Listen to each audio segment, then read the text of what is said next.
سبيل الدموع سبيل مريح ومن على النساء بما faddalallahu ba'dahum 'ala ba'din wa bima anfaqu min amwalihim.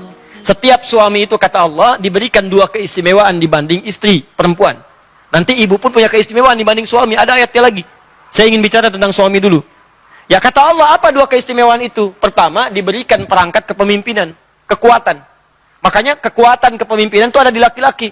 Wibawanya, kata-katanya, ketegasannya, ototnya, tanda fisiknya. Laki-laki, perempuan nggak ada. Silakan cek. Yang kuat kan kalau disebutkan laki-laki. Kata-kata yang keras laki-laki. Ya, kata-kata yang berwibawa laki-laki. Makanya kalau ada laki-laki yang gemulai, hilang kewibawaannya. Ustaz, saya mau tanya. Habis tuh. Kaget. Tuh. Ya. Makanya nggak ada laki-laki begitu jadi imam, bubar salat. Ya.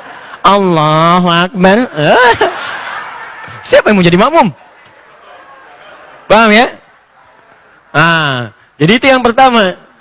Ya, makanya nanti di surat Yusuf itu disebutkan pemimpin laki-laki bekerja sama dengan asisten yang manajernya perempuan. Laki-laki itu seperti matahari. Nabi Yusuf pernah bermimpi, saya melihat matahari dan bulan serta 11 bintang sujud pada saya. Diartikan matahari itu Syamsa itu ayah laki-laki, Qamar itu ibu perempuan. Laki-laki itu seperti matahari dengan kekuatannya sengat. Panas. Kalau ada yang ganggu keluarga, ganggu istri, sengat dia. Jangan diam aja. Terusin aja, saya lagi jengkel. Enggak mau begitu. Ya. Sengat dia, lindungi keluarga, qawam. Matahari fungsinya mengeringkan pakaian-pakaian yang sedang basah. Kalau air mata itu mengalir di pipi istri Anda, keringkan dengan kalimat-kalimat Anda. Sayang, jangan menangis sendirian, hatiku gelisah. Itu, catat. Itu maksudnya. Keringkan, keringkan, keringkan. Ya, perempuan seperti bulan. Bulan itu kan keindahan. Orang kalau mau lihat keindahan, nggak ada yang lihat matahari. Belum pernah saya tanya, mau kemana Pak? Lihat keindahan matahari. Nggak ada. Pasti lihat bulan keluar, indah, tampil. Demikianlah seorang istri yang baik. Begitu suami pulang, lihat. Cantik fisik itu relatif, walaupun jelek mutlak. Ya. Tapi keindahan akhlak itu utama. Makanya Sayyidah Khadijah itu kan ketika Nabi melihat, tuh hilang kegelisahannya. Nabi itu sedang capek, lelah. Menerima dakwah, nyampe rumah, lihat wajah istri, baru lihat aja.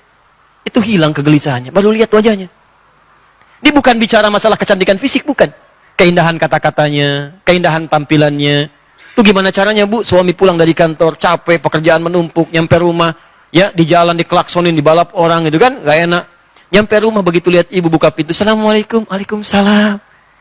Lalu kelihatan ibu, Masya Allah, tambah masalah. Ya. Itu tandanya ada ketidaksesuaian. Belajar. Sekarang banyak buku tentang Khadijah.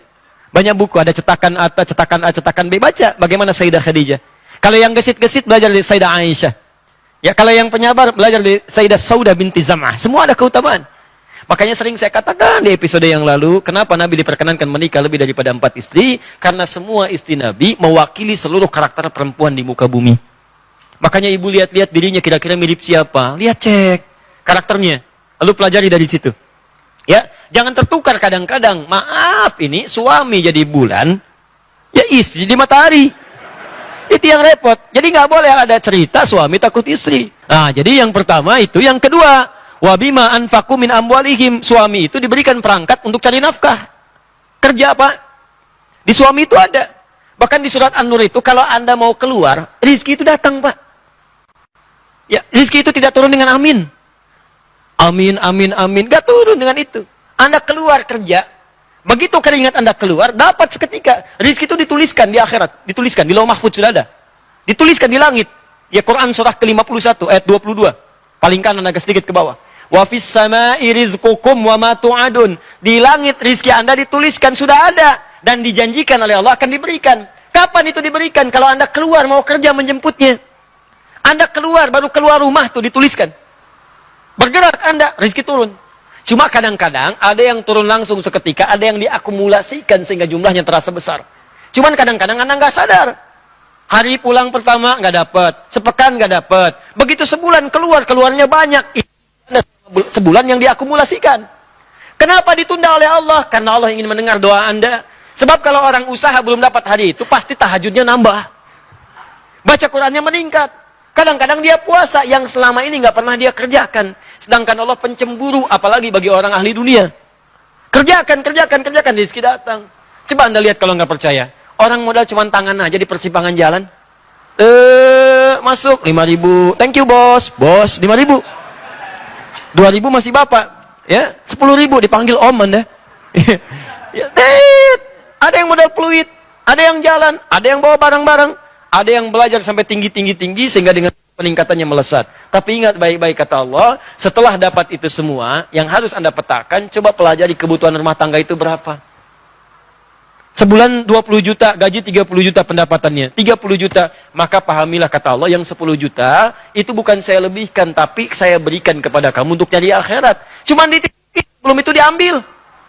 Kalau Anda nggak siapkan investasi akhirat, kejadian. Kadang-kadang ada pencurian, kadang-kadang kebakaran, semua harta habis. Kadang-kadang kebanjiran, ya awas.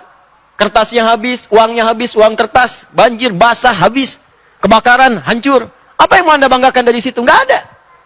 Makanya begitu itu ada, niatkan untuk akhirat. Dan hebatnya kata Allah, begitu Anda keluarkan, ditambah bukan dikurangi. La in syakartum. Quran surah 14 ayat yang ke-7. Gimana mengeluarkannya? Ada zakat. Begitu zakat dikeluarkan naik 10 kali lipat. Makanya keluar zakat. Makanya kata Allah, kalau ada orang lupa zakat, ingatkan dia. Kalau perlu ambil.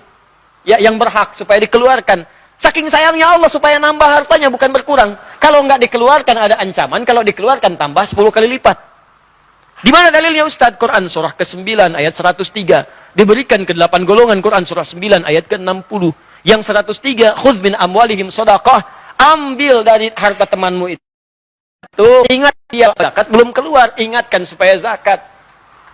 Berikan ke 8 golongan. Dapat 10 pahala. Ningkat lagi hartanya, ningkat minimal 10 kali lipat. Kalau sudah keluar zakat masih ada, infak keluarkan. Infak itu lebih dahsyat.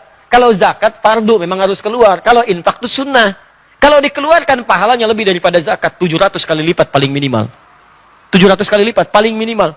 Dari mana dalilnya Ustaz? Quran surah kedua Al-Baqarah ayat 261. Paling kiri sebelah atas.